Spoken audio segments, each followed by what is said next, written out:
Let's go. Hi guys, welcome back to my channel crazy blog SH4। তো শরীরটা খারাপ থাকায় কয়েকদিন ভিডিও বানাতে পারিনি, তার জন্য আমি খুবই দুঃখিত। তো আজকে ডে 3 ছিল আমার 100 সাবস্ক্রাইবারের। তো দুপুরবেলা ছাদে উঠে গিয়ে দেখি আমার পায়রার বাচ্চা উঠে গেছে।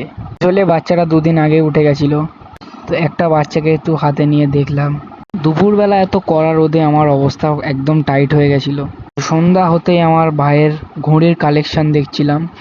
তার মধ্যে থেকে একটা স্ট্যাম্প মারা ঘুড়ি আমার খুবই পছন্দ হয়। আমাদের কোচিংয়ের পাশের মাঠে প্রত্যেকবারই একটা মেলা বসে, যার নাম শ্রাবণ মেলা। তো আমি আর আমার বন্ধুরা মিলে ঢুকে যাই মেলার ভেতরে। তো মেলার ভিতরে ঢুকে দেখি মোটামুটি ভালোই ভিড় ছিল। তো কিছুটা ঘোরার পর দোকানে একটা ইউনিক জিনিস দেখে আমি অবাক হয়ে গেলাম। তোমরা কমেন্ট করে জানিও এই জিনিসটা কি।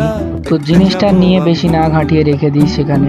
আমার পাশে যে ভাইটাকে দেখতে পাচ্ছি, এই ভাইটার কাছে একটি সুপার বাইক আছে। সুপার বাইকটা হলো BMW S1000RR। বাইকটাকে দেখার জন্য আমার চ্যানেলটা সাবস্ক্রাইব করো, খুব শীঘ্রই বাইকটা দেখাবো। পাশেই ঘুরে দেখি টিভিতে ফ্রি ফায়ার চলছে। তো আমি এখন গেম দেখে যাই। আজকের মতন বাই বাই।